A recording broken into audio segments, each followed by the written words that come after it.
Welcome everyone to the third ever episode of the Euroball Podcast. Really excited today. We have a special guest.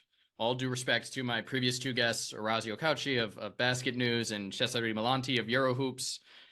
They are fantastic, but neither of them a EuroLeague champion, a former EuroLeague top scorer, ambassador, legend, or the voice of Real Madrid basketball in EuroLeague. So today I am joined with the Joe Arlauckas. Joe, how are you? Thanks so much for coming on.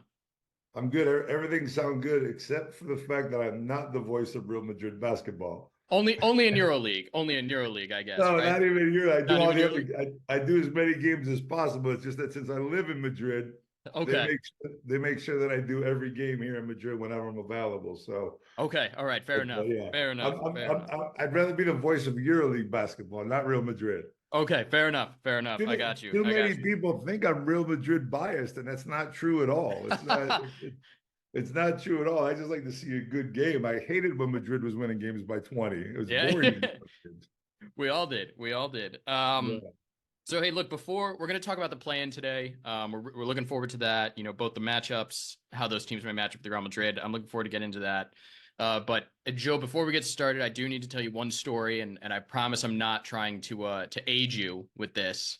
But I'm in the process of aging right now, so don't worry about it. My dad actually covered you in college. My dad No way. he was a student, not like covered super closely, but he was the student reporter at BU while you were in college. So I mean, he was the Kyrie Irving's dad was on BU. Reggie Lewis was at Northwestern. Exactly. The first time I was home and turned on a EuroLeague game and he heard his voice, he goes, "Hey man, is that Joe Arlauckas? Is that him?" And I was like, "Yeah, that's definitely him." So he remembers you. He was like, "Yeah, man, he was a good player. He was really tough to deal with in that conference. He was big. He had good touch. He had good footwork. He was a handful, man." That's awesome. That's awesome. I remember those teams, man. And Reggie Lewis I hated Reggie Lewis for years because I could never get the player of the conference, the player of the year, because that bastard was always in my way. Yep. Him and I became good friends after our fourth year playing against each other, and what an amazing man, what an amazing guy, man. It's what a sad story, but Reg was one of the best, and it's a shame of what would have been if Reg would have stuck around.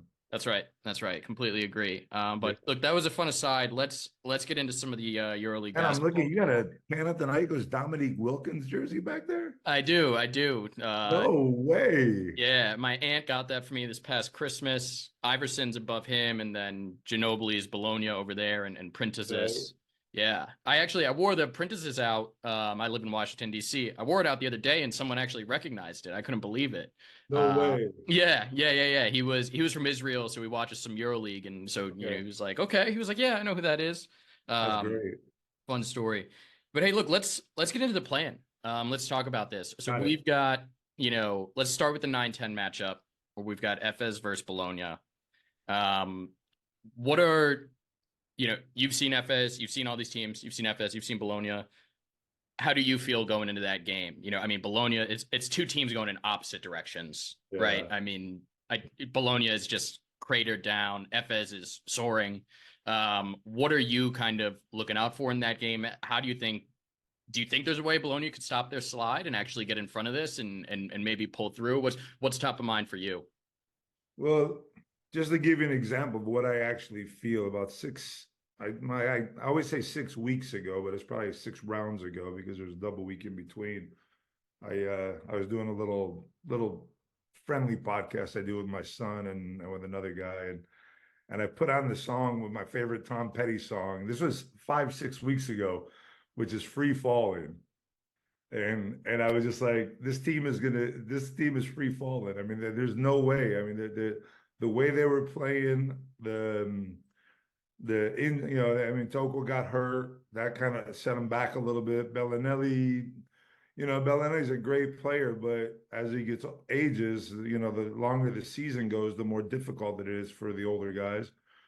And you just kind of saw it happening. You were kind of reading the writing on the wall that this team, like my son said a bunch of times, like, if they were a team from maybe 2009, 2010, they'd be a team to deal with. But right now, it's just can they surprise Ephes? Of course. I mean, it's two teams going in and playing against each other in a 40-minute game. Anything could happen.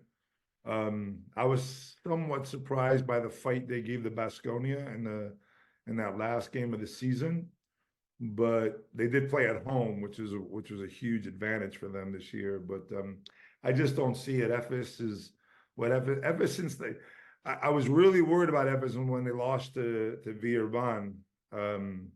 What was it, around 29, I think that was, or whatever, 28. And since then, it's been 5 in a row. They're averaging close to 90 points a game, and they just kind of look like it kind of looks like the new coach is just kind of just guys just go play. I don't. I mean, he's just letting them play. Yeah, I couldn't agree more. I mean, look, Bologna. I don't know. I think Toko, he's just picked up so many knocks over his career. I mean, he's a physical guy, like he's not stretching the floor and like playing out. He wants to hit people down low. Like that's his game. Yeah. You do that for a while, man. Yeah. You get into round 30, round 32, year after year, you slow down. I mean, like I went back and watched their round 6 matchup against Efes, like back when Erdem Can was still the coach early in the season. Toko looks like a different player. Like the way he's moving, his comfort, his confidence, like you could see his body is in sync with his game. And I just haven't gotten that vibe from him as they've kind of had this tumble. Yeah, I think a little injury had to do with that. I think the fact that he went back to being the Toko of old, which was not really hitting that 3-pointer. When he's hitting the 3-pointer, he's a little bit more difficult to deal with. And I've always said that if he was able to knock down that 3 more consistently, maybe at a 37-38% basis, he would have probably been in a couple of years in the NBA at one point or another. But that outside shot was always fouling him. But I love him. I love him as a person. I love him as a player. I love the way he's one of those guys that plays for his team. He plays for the colors of his jersey, and that you just can't beat that in a guy. He did it at Baskonia, he did it at Moscow, and now he's doing it at Bologna. Yeah, exactly. And they. And it's not just him. I mean, the team is old. Hackett is, 35, 36 now. Bellinelli, obviously 38. Dunstan, 37. That's an old group. Like, I think if they're going to win this game, like they have to get Bellinelli going early. Right. They need Dobrich to give them something off the bench. I want to see them play the two of those guys together because I think Efes is going to chase Belly over the top of screens. They have the personnel for that. They're going to put Bryant, Hollitz, Beaubois, they're going to put these quick guys who can run around with him and try to force him into some more long twos. But Belly's a good passer out of those little pin downs. Like if you bring extra help, he's going to find cutters. So I'm going to see Dobrich out there with him because he moves really well without the ball. And I'm hoping like if Belly can get the offense going early, I think they can hang around and maybe get enough stops and make it happen. If he doesn't, and like Efes is just because Efes is going to score no matter where we've been in the season, Efes offense has worked. They've been able to put points up. There are changes. I agree with you. I don't think, and no disrespect to the coach, stepping in and taking over midseason, but I think you're right. He really has just been out there and been like, hey, like let's just tighten up our defensive rotations, and we're probably a way better team. And I think they've kind of gotten there. Clyburn's health has been huge. Right, exactly. And I think that's really turned that team around. Justice Hollitz, I wrote this last week, Hollitz and Osmani have really stepped into that starting 5 and been great role players around like Larkin, Clyburn, and Pleiss. And that's kind of what they had in the past too, when they had Larkin and Micic and those guys. Like their role players are sinking now, and that makes them really tough to slow down. Yeah, I mean it's a team full of offensive power. There's no doubt about it. They can score from anywhere. Yeah, I mean when they start getting that bench play, they become a lot harder to defend that the perimeter because guys get in, they penetrate, they get to the hoop, they leave Larkin open, they leave Beaubois open. I love watching Beaubois play. There's something about him that is just like it's like he's one of those guys you look at like, man, how does this little scrawny kid do what he does? And then he defends well on the other side of the floor, which is, a lot of times from like big scorers you don't expect that, but he really he's got that low center of gravity. He's lower to the ground, so he could, like you said, he could bug Bellinelli coming off those picks. Bellinelli's smart. He's been through it. most good 3-point shooters know how to read the switch or the pop out. And as soon as they get the ball, they're hitting that big man, cutting down the lane. So, as big men, you step out once and get burned the first time. You get burned the second time, get yelled at by your coach, and you're not stepping out anymore. Then, I always said the best 3-point shooters can dish out 3 to 4 assists a game to free themselves up. Yeah, exactly. And I'm curious what Bologna's plan is with. I mean, Efes is probably going to open the game with some Pleiss pick and pop and see what they do with Dunstan. Are they sending Dunstan out on the shooter? Right. Are they going to? I mean, I'm not comfortable living with Tibor Pleiss shooting open threes. He's a pretty good shooter personally, but they may decide to give that up and have Dunstan stay home. So that, because if you pull him out, Larkin and Clyde, they're just going to attack the rim. I mean, they're going to get whatever they want. Hagg's a good defender. Cordinier is a good defender, but I mean, you can only do so much against a guy like Shane. So I don't know. Put yourself in Brian Dunstan's shoes. Do you think you should be flying out at Tibor Pleiss early in the game? You think you stay home?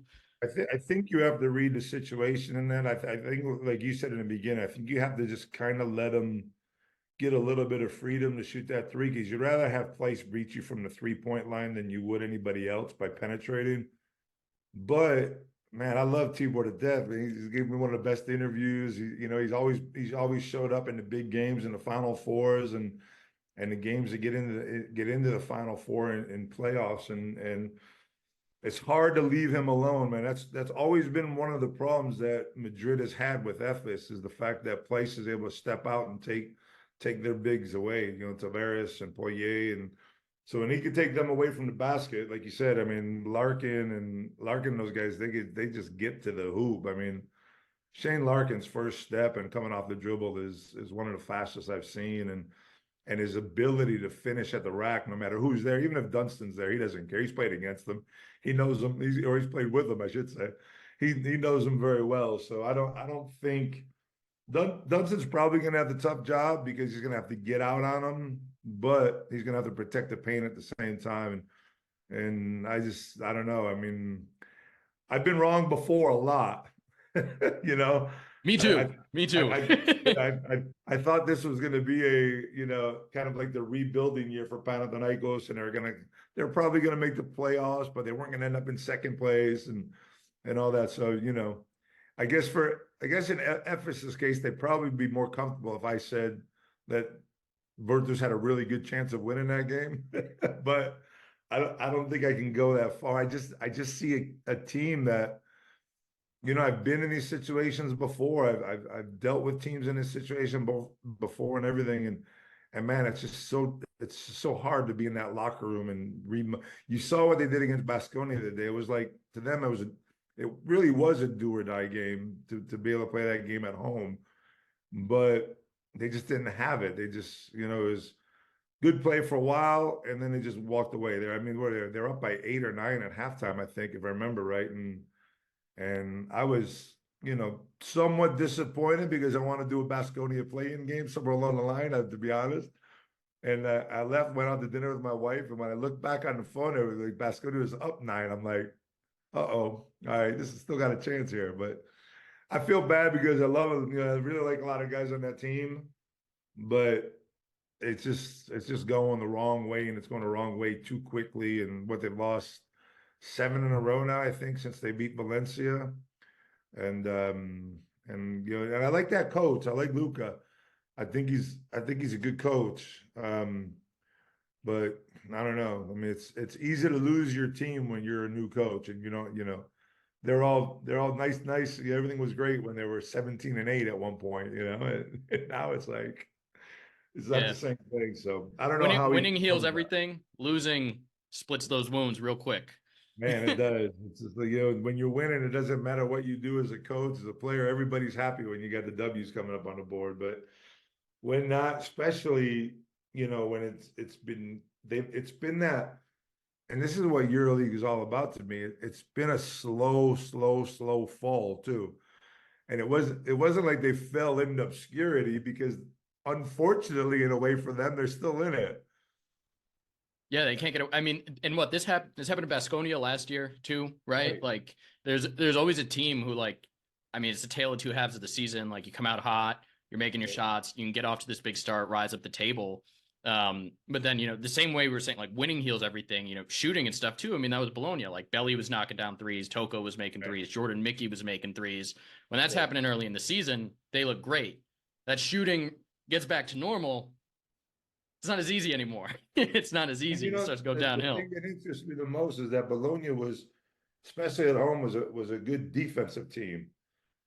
And it seemed like somewhere along the line they lost that. I mean, Zalgiris beat them by 15. Then the next week after, I think it was a double week with Zalgiris and Crvena Zvezda, and they lost by 15 against Crvena Zvezda. It was like, I don't know, just they were getting scored on. Like you said, the age catches up to you as the season goes on, and it gets longer and harder for these guys. And it's always good to have the veteran presence on the floor and on the bench, but when you depend on your veterans to, other than Real Madrid last year, I guess that would be a different example of depending on your veterans. But it gets a little bit harder. Yeah.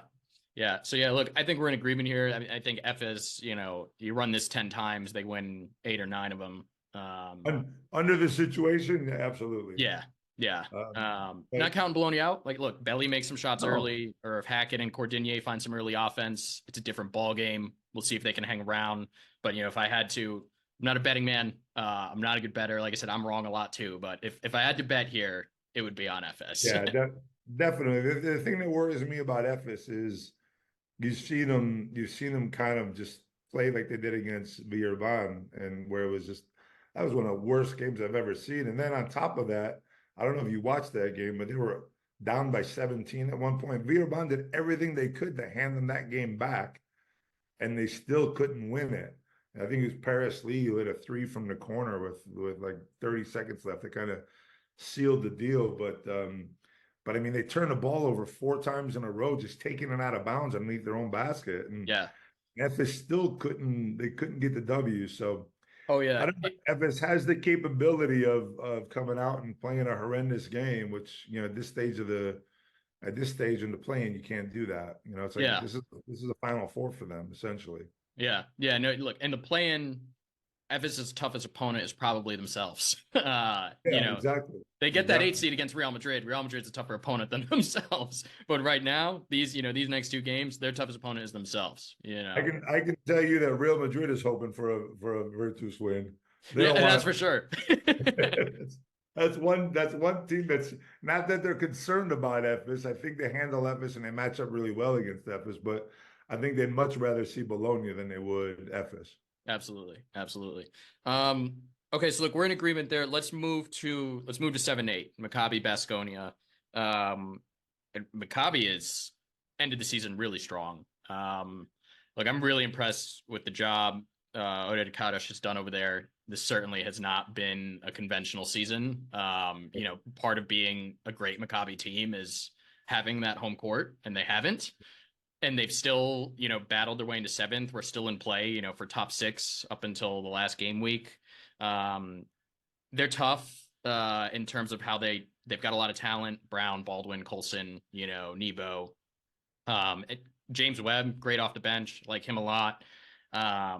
I like the Blatt and DiBartolomeo group, even though we talk about that a little bit. Like, I like them off the bench. I think he plays them together a little too much, and I worry about them defensively sometimes. But I mean, he's there for a reason, and I'm here for a reason, to be clear. And Baskonia is, Baskonia flip a coin, and you're going to see who you get. You're going to get the Baskonia where Marcus Howard is scoring 30 points, and they're flying around on defense, and they're staying in games. Or sometimes coin goes the other way. Howard can't make a shot. The offense really craters and freezes up. They're crashing for too many offensive rebounds and giving up transition points at the other end. It's like, this game is going to come down to which Baskonia shows up to me, as much as I think Maccabi is the better team. They could run away with this potentially, but if the right Baskonia shows up, it could be a real dogfight. What are you? I know you probably watched a lot of Baskonia this year. What are you looking for? It's a lot of what you said. They're a very regular team. They got one of the better records. I think they're 8-9 on the road this season. And so they've won some games on the road, which isn't very typical for a Baskonia team. Usually It's, that 4-13 record on the road for Baskonia, where they're 13-4 at home. And it's hard to say because they have so many players, Sadakerskis, who could step up and knock down the three. Plus, the games that he's played this year, just with between rebounding and scoring and defending and the little plays. I don't know what game it was I watched where he was knocking the ball off the rim and the layup. He's been doing a lot of little things for that team. And, Danny Diaz every now and then steps off the bench and knocks down a couple threes. They revolve around Miller, McIntyre, and Marcus Howard's ability to score. If you're Maccabi, I think you attack Howard right off the bat whenever he's in the game. His biggest enemy is foul trouble, and he's pretty prone to picking up 2-3 quick fouls and having to go to the bench. It's a lot of times I think that's why Ivanovic isn't starting him as much. Wants to get him, let him come in and get in the role of the game, and because a lot of times what happens is a team has a plan when they go out on the court, and they exercise that plan, and they do that, they execute it, and everything goes well, and then all of a sudden you have to change somewhere along the line. But once Marcus Howard steps into the game, you kind of forget that plan already, and attacking him right away isn't as fluent as it would be as if he started the game. So I think any team that they've been playing against, Marcus has also done a good job of staying out of foul trouble more as of late. But he's prone to it. When you got guys, Baldwin, that could just score.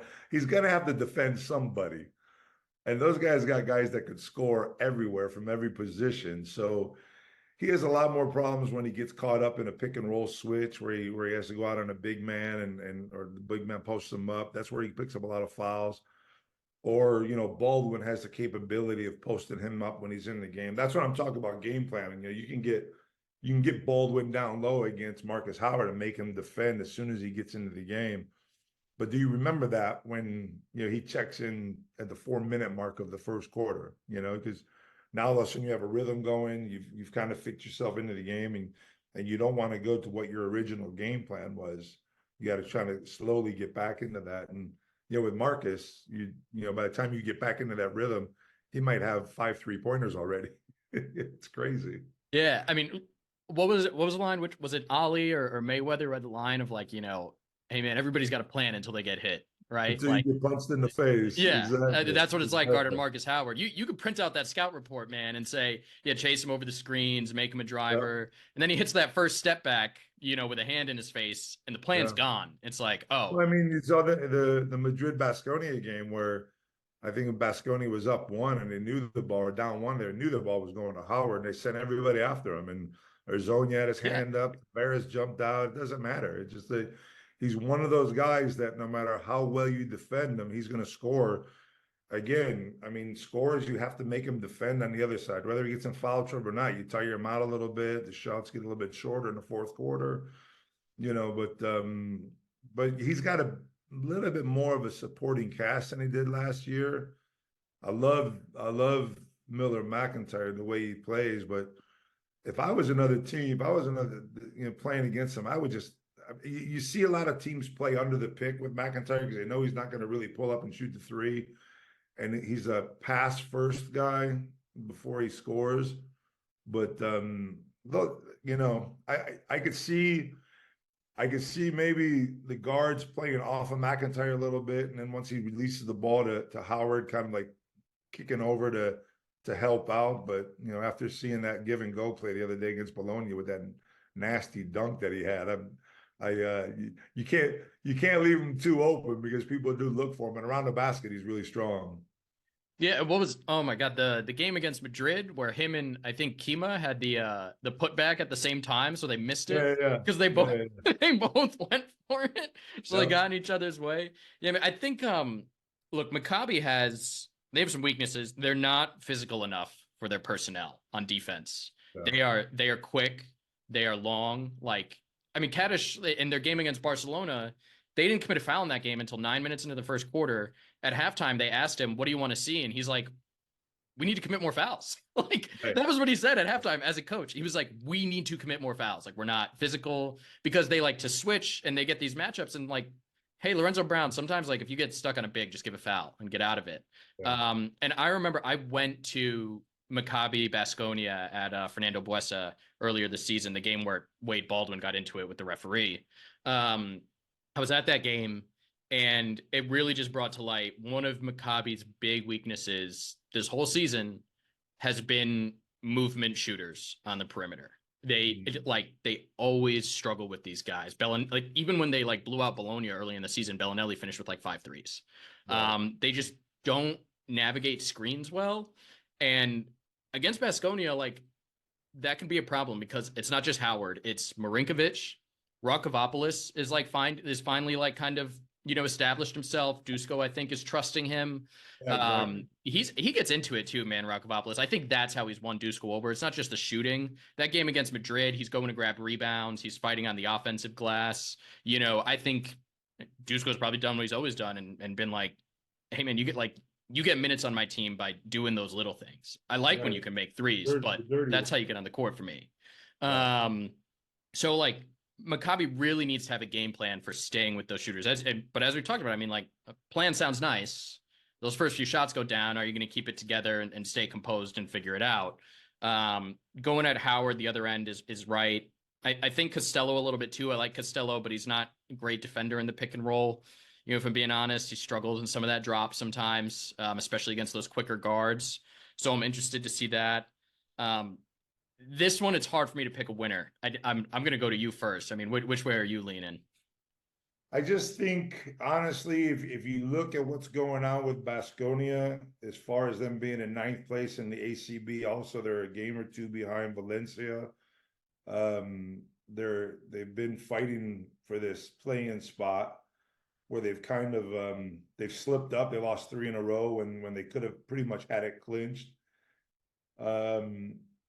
I just see this being a difficult matchup. I think Maccabi's 13-4 in Belgrade. Well, probably not 13-4 in Belgrade, but most of their wins have been in Belgrade this season. I think it's going to be a little bit of a letdown game for Baskonia. I mean, it's hard to say a letdown game because you're one win and you're in right there. So you don't want to have a letdown game. And I think that they have to be thinking, they have to be knowing the same thing that you and I know here in this podcast is that it's going to be Ephes in that next round, most likely. And Ephes just went to your home court and beat you by 21. Yeah. Even though Ephes has only won 4 games on the road this year, one of them was against Baskonia. And that was a 21-point victory, which was a blowout from start to finish. So they're going to want to get that game done and over with. But mentality-wise, you're thinking, worst case scenario is I have a home game against the winner of the other game. So if they get out and they start playing Baskonia type ball with it, I mean, it's going to be a fun game because both teams want to get out and run. So I think it's going to be a fun game. But if they get down by a little bit, do they start to relax and say, okay, we need to focus on Friday's game at home, no matter who we play? Yeah. I know it sounds ridiculous, and most people would be thinking like, no way you could think that way.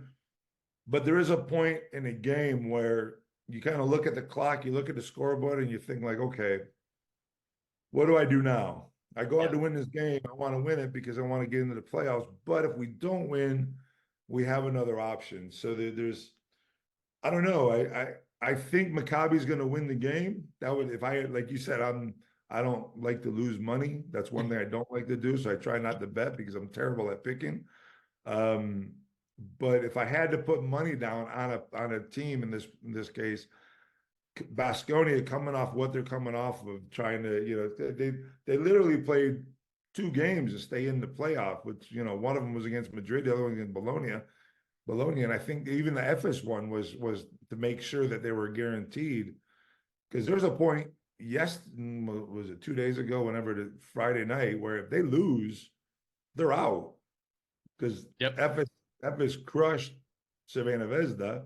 Yep. So they lose the tie break right there because of that home loss to Efes. So they've played essentially 3 playoff games.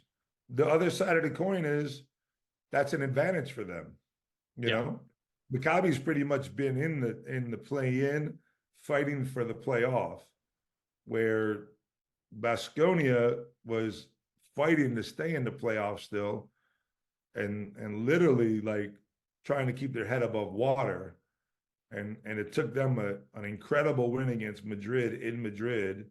When I will state and put a little asterisk next to it that Chus Mateo went out to play that night.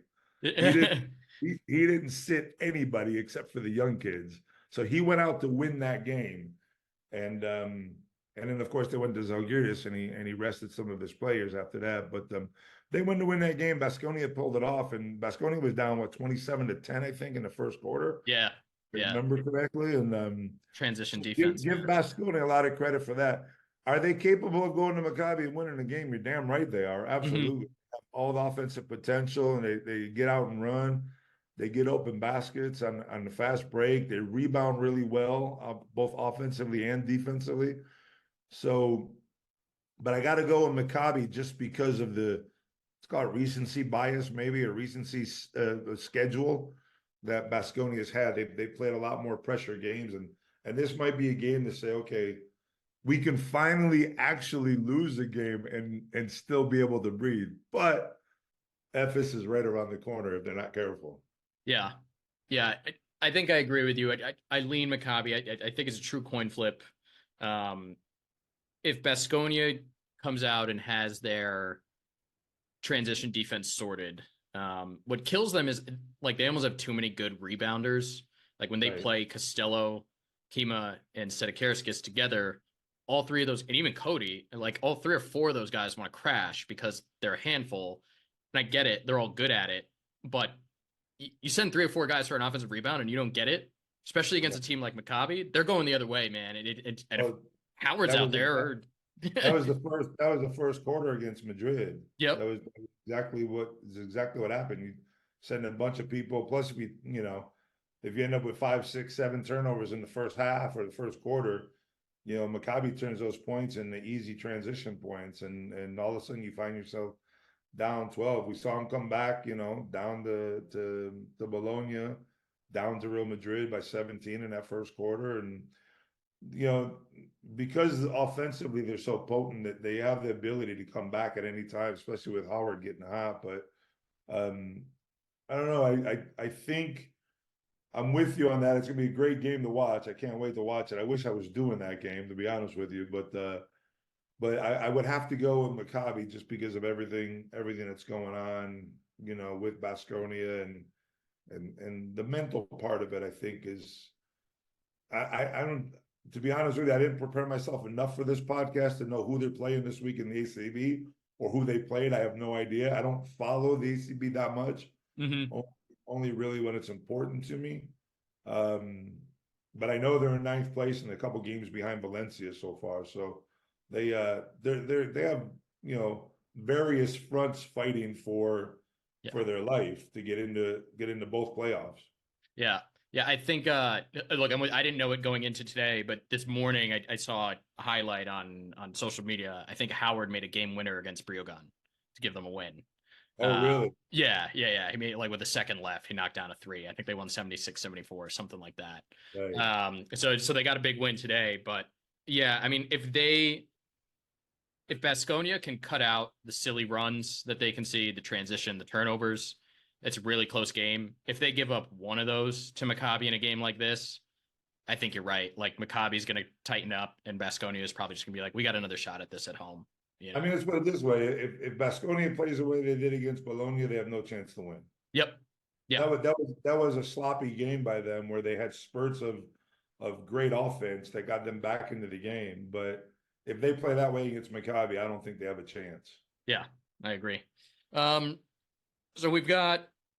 Now we're going to hypothetical. Yeah. I mean, a little bit. I think Maccabi. It looks like we got Maccabi in 7th. Efes Baskonia, I don't want to hypothesize about a matchup that isn't even locked. I think what we can kind of discuss here, we've hinted at it a little bit, is who's a tough opponent for Real Madrid. I mean, tough, right? It's Real Madrid. They're not scared of anyone this season. Not anyone in 8th place, not anyone in 2nd place. They're not scared of anyone. But I think trying to figure out, who gives them maybe the toughest matchup, maybe pushes them to 4 or even 5, I guess could happen. I think Efes is probably their toughest opponent. I think that's, if they could say, yeah, I guess we don't want to see them if we had our pick. I feel like Efes would be the number 1 team. They're like, we don't want to see them in 8, Do you agree with that? You think there's someone else who gives them a tougher matchup? Personally, I would go the other way. I would go with they might not want to see Baskonia in that 8th place just because they've struggled against Baskonia over the last couple of years, both in ACB and in EuroLeague. I mean, this year they played, which was amazing. They played in round 1 and round 33, which usually never happens. But round 1, Baskonia blew that game way back in October. They've been beaten by Madrid last year. I think they lost both games to Baskonia, also in the EuroLeague. So, and it's not the Spanish derby, but it is a Spanish derby. And I think most Spanish teams don't want to match up against another Spanish team.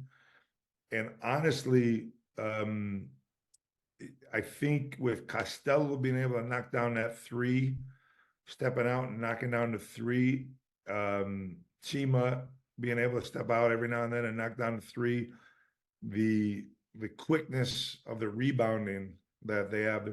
Baskonia is a more physical team than either one of the other 4 teams that are in that. Although you see Baskonia as a finesse team, they have the ability to use their physicality to win games. And I think that hurts Madrid more than anything, is physicality. So when Madrid matches up against teams that kind of like, let's say, I don't want to say softer, but they play more of a finesse game, Efes, Maccabi, Bologna, I think they kind of they excel, they match up better.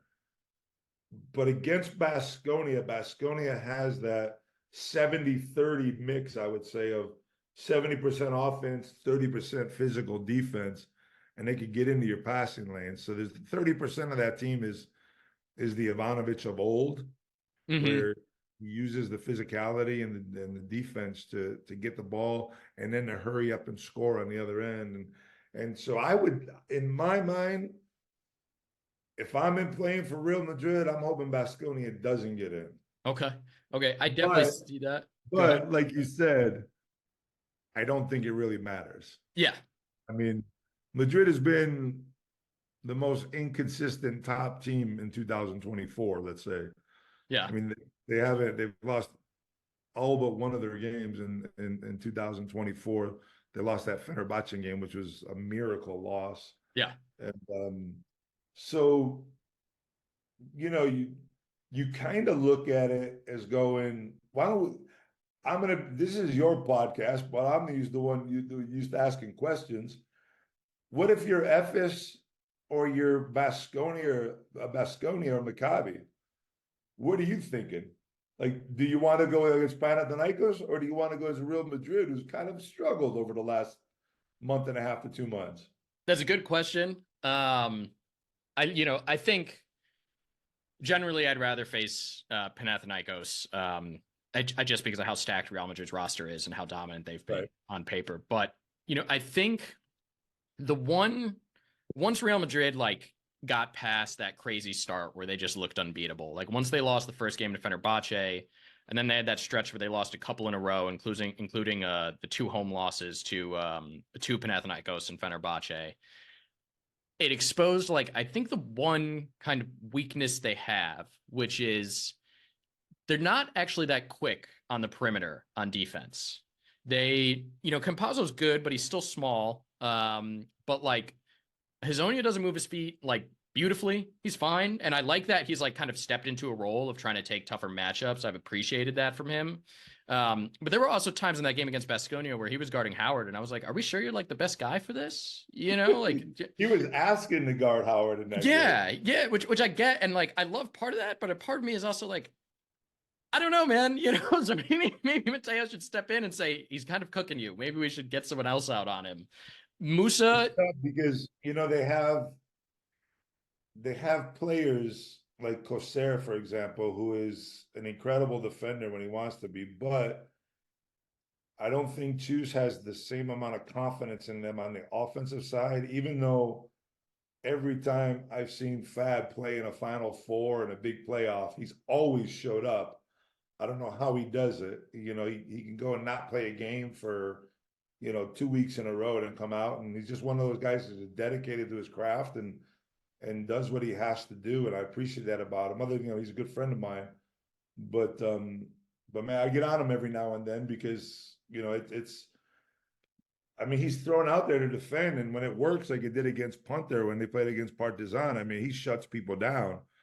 But when it doesn't, Chus kind of loses that confidence in him. And so you have those guys, like you're saying, the guys that can possibly defend around the perimeter are guys that Chus doesn't like offensively as much. And then when you start putting in Yui and Chacho, then they really get hurt defensively. Rudy still hurts him a little bit defensively, but he's kind of like Rudy's like a vegetable. You know what I mean? It's like there's carbs in it, but there's so much fiber in the vegetable that it kind of makes up for it. So you're not really eating carbs. Yeah. Rudy's one of those. Like he'll get beat defensively constantly, but those 6 balls that he steals and those 3 loose balls that he picks up and the 50-50 balls and the rebounds that he gets always make up for his lack of defense on the other side. So yeah, you're right. Perimeter-wise, Madrid can get hurt by a lot of teams, but man, once they start pounding that ball inside of Tavares and Poirier, it's just so hard to beat them because they create so many open opportunities for great shooters on the outside, and that's the key. Tavares hasn't been himself this year throughout the season. He's been probably the most inconsistent I've seen him since he's been here at Real Madrid. But he's such a dominating presence in the middle that, he just him being there is more than enough to beat up on everybody else. Nebo, if they match up against them, Nebo, athletically can challenge them, but I think they struggle more with the teams that have the big guys that can shoot from the outside, Barcelona with Sanley. They send Sanley out right to the 3-point line and say, come get me. There's a lot of different ways that they can pull the big men away from the basket. And, Costello did it, and then you saw the fake 3 and the dunk that he had on Poirier in that game. Yeah. And at that point, Costello was 0 for 5 from the 3-point line. So that tells you how much Madrid is conscious of that they have to defend that outside shot. Yeah, for sure. Yeah. It's the one thing I've seen watching Madrid this year that you can try to get after. It's why I think Panathinaikos gave them a hard time in that second matchup. When Ottoman and those guys get that spread pick and roll going and the ball is zipping around on a string, they're driving, they're kicking, like Real Madrid struggles to keep up. They struggle to nail the rotations and stay with them. Thankfully, they're not playing each other in the first round. No. None can hurt just about anybody. He's so good offensively, and he's so smart. He's not 3-point based. He's not. He gets to the basket. He gets that little runner, little floater. He'll stop from the foul line. He's a little bit more old school scorer than he is new school, but he's tough to defend. And Madrid struggled with him here in Madrid when they lost. But again, I think Madrid would probably rather see Efes. Travel-wise, you want to see Baskonia. Maccabi could possibly be in that position if they lose a couple games, winning games. So they could be in that position also. And I think they match up even better against Maccabi because Maccabi doesn't have that outside presence from the big man. No, yeah. I wish Maccabi did have that because they like to play 2 bigs sometimes. They start with Nebo and Sorkin, which I guess I get why Kaddish does. He wants to control the backboards. He doesn't want a game to get out of hand early. But like, I want to see them put more lineups out there with like Cleveland, Colson, Brown, Baldwin, and just pick whoever at the 5. Rotate through Nebo, Sorkin, Cohen, all those guys, and I just think see who has it. James Webb is dangerous. Yep. So I mean, if they go small, that's the guy to put out there. Yeah. To take everybody else away from the basket. I mean, Maccabi played Real Madrid well here, I was at that game. Yeah. You had that game. Yeah, they hung with them toe for toe and punch for punch, and Maccabi is a dangerous team, but I think in a 5-game series that makes a big difference. Yeah. That's always the difference. One game, any of these 4 teams, even Bologna, the way they're sliding, could probably figure out a way to win a game against Madrid. Right. If they get things to break their way. But 5 games, I mean, yeah, 5 games, as we said at the top, we're, Real Madrid's not scared of anyone. Not any of these 4 teams, not any of the other teams in the top 6. They're not scared of anyone. They're ready for this. I think what can be said about Madrid is what you said earlier about Evans is they just have to be afraid of themselves. But again, if you put Madrid in a 5-game series, they might play 1 game bad. Yep. But they have time to wake up and figure it out. So, again, Madrid was down 0-2 to Partizan, and it was over. Yeah. Last year. Yeah. I mean, and Baskonia, what makes that series tough is like, look, maybe you win the first 2 at home in Madrid, but then you go to Fernando Buesa and you lose game 3 because Baskonia figures out a game. And then what are you doing in game 4 if Howard's having, a Marcus Howard game and right. he's 6 of 8 from 3, early in the second half, and you're down 7 with that crowd going crazy. The refs are leaning into the crowd a little bit. Andrew, you're speaking my language, man. You're giving me a 5-game series with Madrid and Baskonia.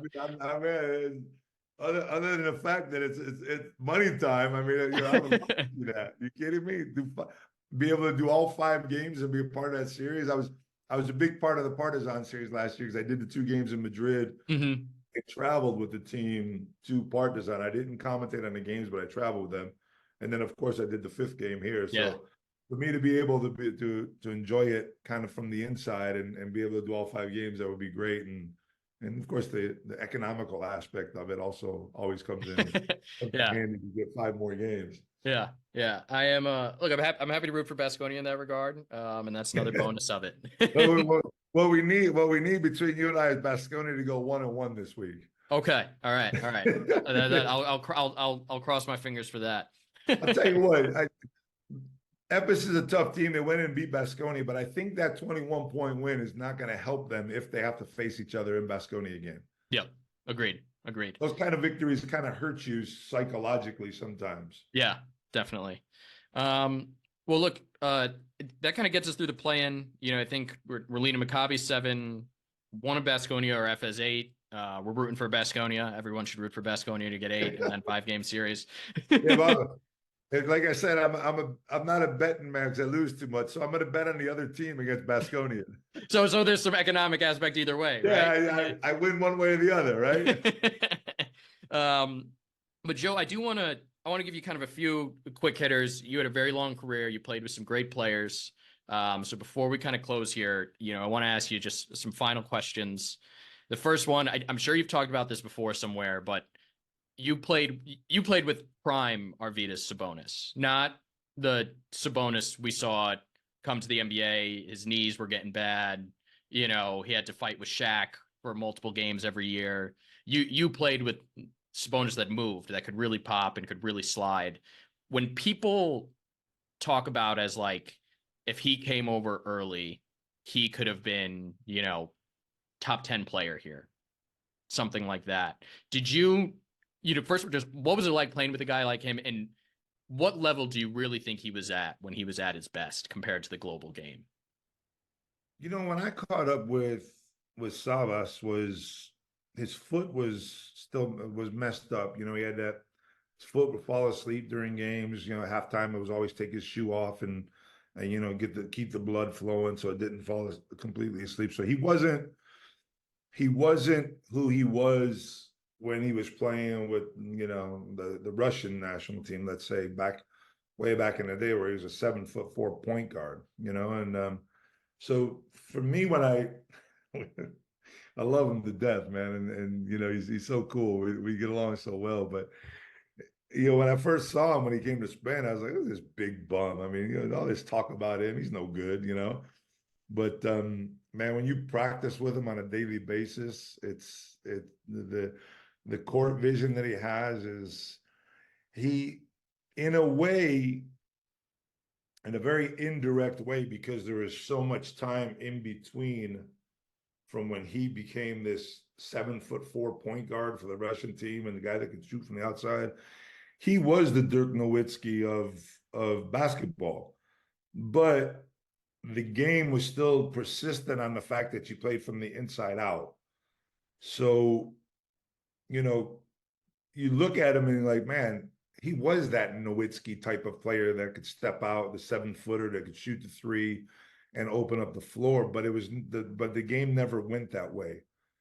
And you know, then it did. When I played with Savas, it was all about power. It was a power game.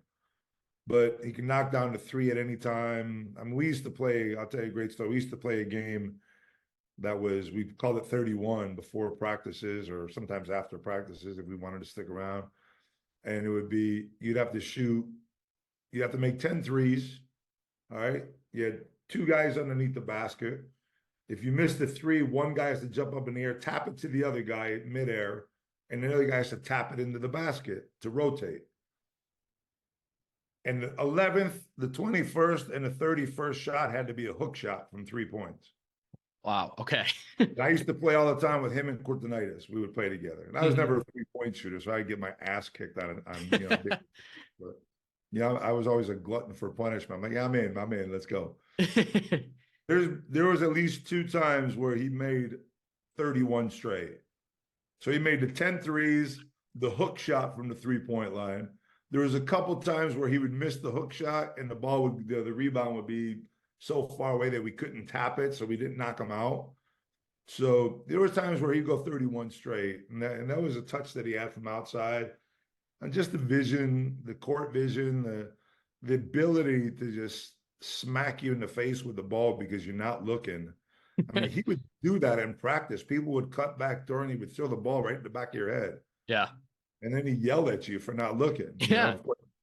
Of course, he never hit me because I'm always looking for the ball when I was playing. So that really never happened with me, but it happened with a bunch of other players that maybe weren't as conscious about scoring. But yeah, it was amazing playing with Savas, and I'll tell you what, he might not have been at his best when he was in the NBA, but he sure beat up a lot of people. And oh yeah, yeah, I mean he did work there, and man, Andrew, he's a big European dude.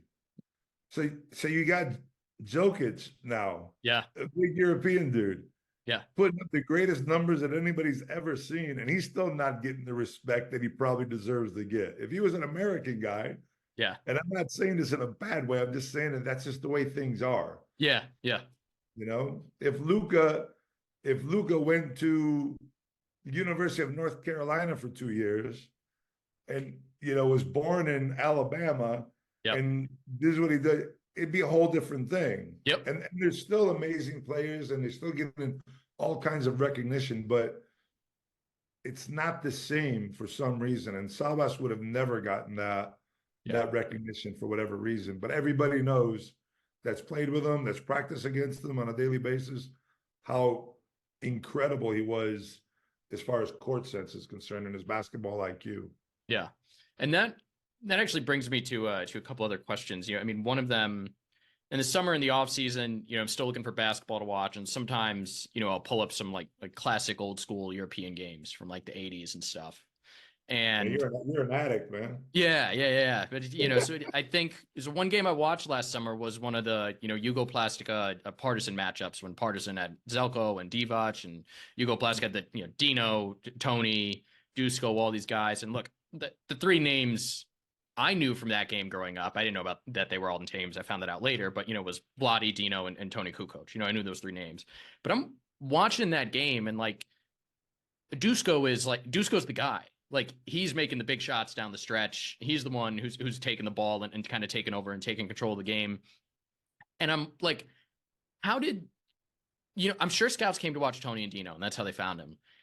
How did, like Dusko never end up on an NBA team? And I feel like there must have been, and you played in this era, so many players from the 80s and 90s who were good enough for the NBA, Oh but yeah. because of some of this, as this stigma, teams didn't want to take a chance. They didn't want to bring these guys over. Do you agree with that? Do you think there's a lot of guys the NBA missed out on kind of over those decades? But you're interviewing one of them, for God's sakes. No, there's a ton of players, and it went from.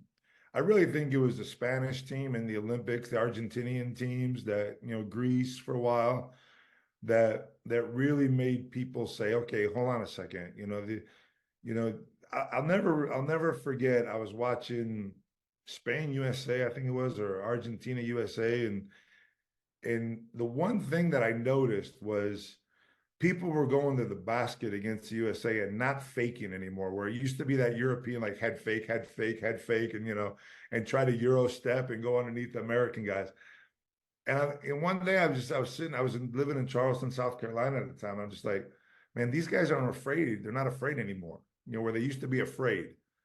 And Spain opened up that door, Argentina opened up that door, Greece opened up that door with victories over the US teams.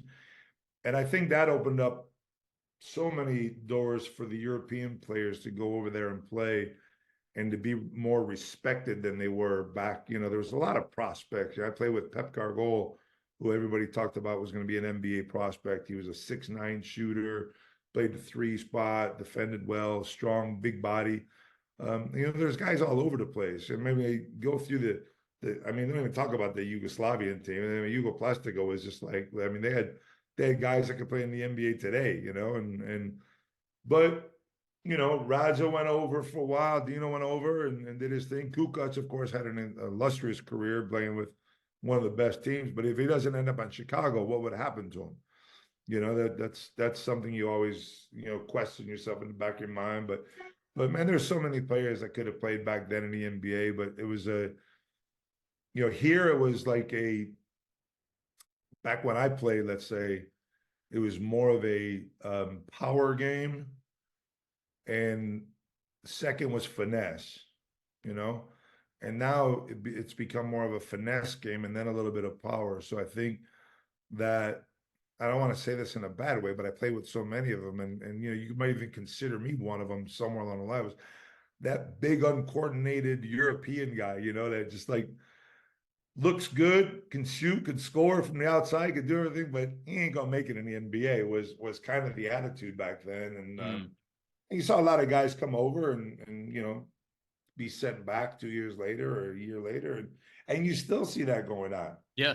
There's still, I mean, Capasso, not a big guy, but went to Denver for a while, struggled in the NBA, and came back here.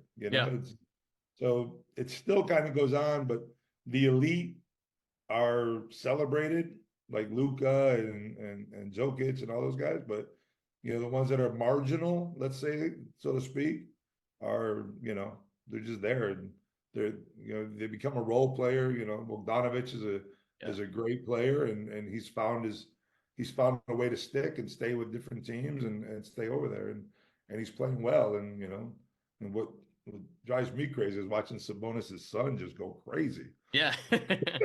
Yeah. He's doing great. So yeah, I mean, it's much more acceptable than it was back in my day for a European guy to go over and excel. Yep.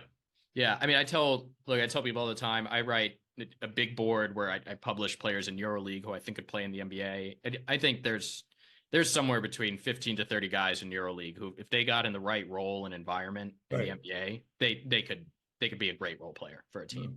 From Campazzo to Nigel Hayes Davis, right? Like there's so many guys who could jump onto teams and have an impact. I mean, I love Luka. Luka's was always one of my favorite players from the beginning, but there is a point in me that thinks he's an incredible player, but he ended up in the perfect situation in Dallas, off of Nowitzki retiring, a team that really, really accepts European players.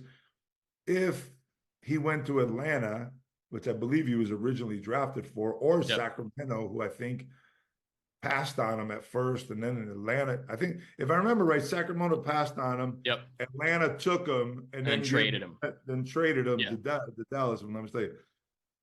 So Luka in Atlanta, I don't think is Luka in Dallas.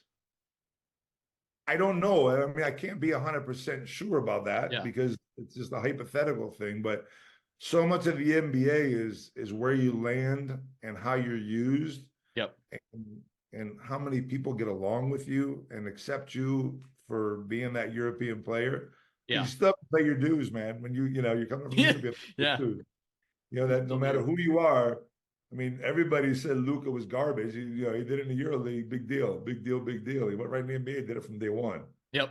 So, I mean, like a guy like Fontecchio, like his first season in the NBA, he couldn't get on the floor, you know. And then this year, the Jazz, halfway through the season, they were like, "Oh, we're starting this kid. Like he can play," you know. And it was just he got an opportunity and he took advantage of it. But if the Jazz, traded him earlier to an environment that didn't suit him, like Fontecchio could be a guy who we're like, he's maybe coming back to Europe this summer. Exactly. That's pretty much your window, man. 2 years. Like that's pretty much it. You get 2 years to find a spot and prove yourself. And if not, like that's it. And see, and EuroLeague does the same thing to guys, right? A guy gets one shot usually on a EuroLeague team. And if you don't perform, it's really hard to convince another team to give you another EuroLeague contract down the road. And in the NBA, 3 years start your pension too, so that's got a little bit to do with it, I think. Yeah, that too. That's a good point. That's a good point. All right. One last player I want to ask you about, and we'll sign off here. This one is you remember playing against John Pannone? Yeah, of course. Yeah. I'll let you talk about him a little bit. So I asked about Pannone. So I grew up in Connecticut. I played high school basketball there. My dad, high school basketball coach in Connecticut. He was in the same conference as Pannone for years. Pannone coaches a small school, Cromwell High School. He's won, I think, 3 state championships with them. Is he coaching now? John's coaching? Yeah. Really? He's coaching Cromwell High School. Yeah, and I mean they're a powerhouse. They're a really tough team. It's a small conference, but a really tough team. He must be. Can I say bad words or not? Yeah. Go ahead. He must be an asshole as a coach. There's no doubt about it.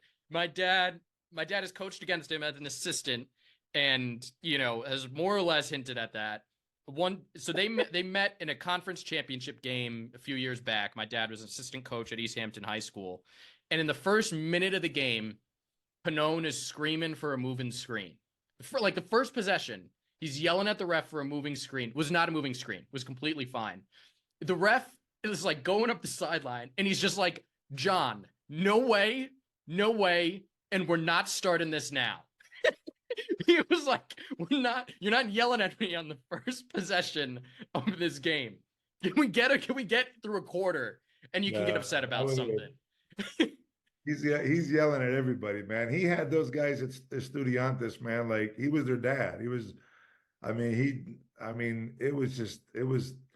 my first years out here. I think we played, might have been my first year. We played in a summer league tournament together, a summer tournament, preseason tournament. And that was when I got to know him first, because, back when I played, it was 2 Americans per team. So when you guys, you able to meet up and speak English and American to somebody, it was like, this is great, So we were in a hotel and John was just like, "Hey, go get me an orange juice. Hey, go get me this. Hey, I want the scrambled eggs with it. I told you to put bacon on my scrambled eggs, damn it. What's wrong with you?"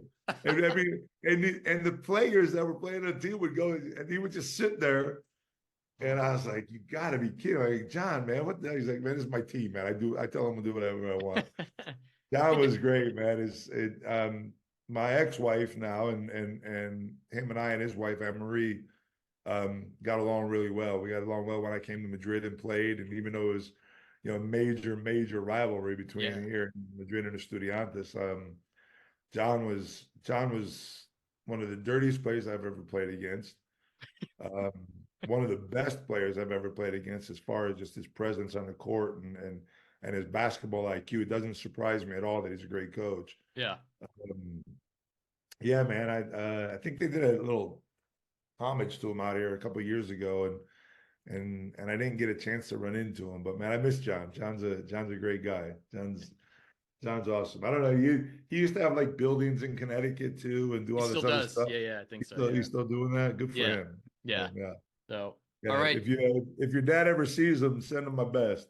Well, I will. I'll let him know. Yeah, all right, Joe. Just tell him to make sure to catch him in the right moment. Yeah. That's right. My dad says he's easy to talk to one-on-one, but once you're competing, he's great. Yeah, John's great. Once you're competing, he's one of those guys, man. Once the ball's in play and you're in the lines, you don't want anything to do with John anymore. Yeah, exactly. I love him.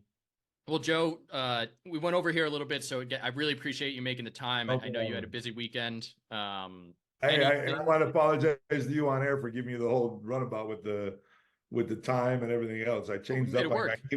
I hate when people do that to me, man. But I was like, yeah, I'm doing the same thing that everybody does to me.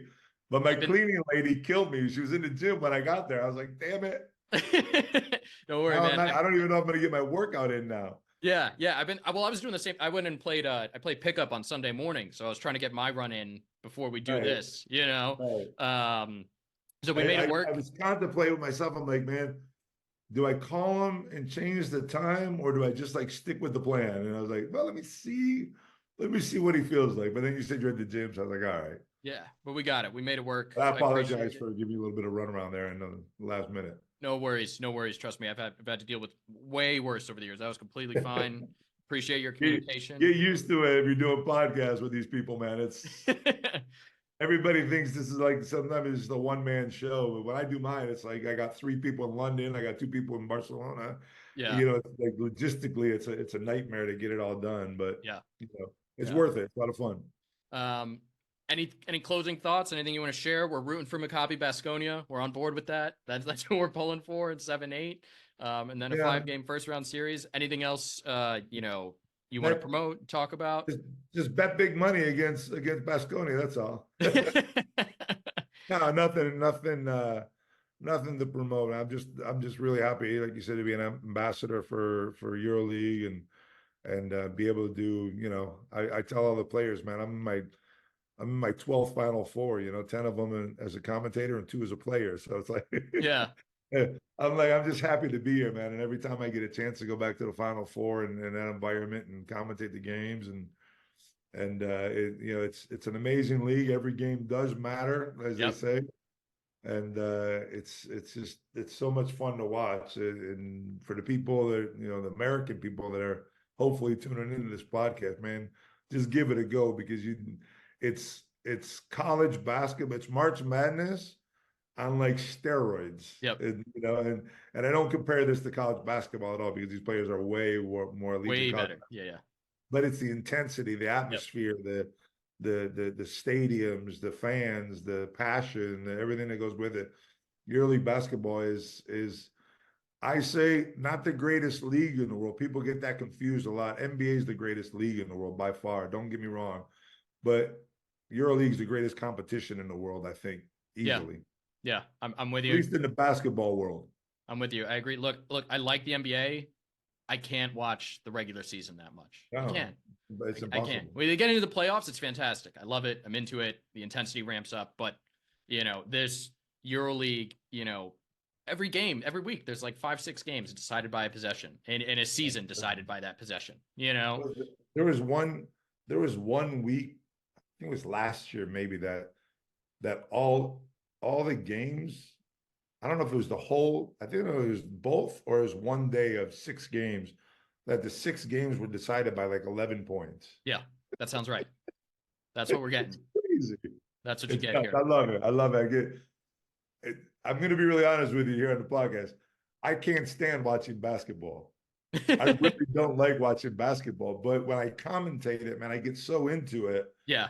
I enjoy it so much because it's, I'm more of an analytical commentator, so to speak. So I like to watch all the little things that happen in the game. So to sit here and watch a game on myself, I get so frustrated. I'm like, man, why didn't you cut that door? You know what? Yeah. Of course, but when I have a mic and I'm live on TV, I can't say those things. But but when I'm sitting here, it's just like, oh my God, he's so stupid. Why did he do that? And that's the reason why I've never become a head coach, because somewhere along the line, I always think I can do it better than they do. Yeah. You have to be honest with yourself, man. So Yeah. I coach kids, so I know that I can do it better than they do. That's right. That's right. And if you ever get one who can do it better than you, you're sending him to somebody in EuroLeague right away, right? You're Yeah, saying, exactly. hey, pick this Exactly. kid up. I'm calling my agent buddy here to get him a job real quick. That sounds right. All right, Andrew, Joe, I thank you appreciate very it, man. much.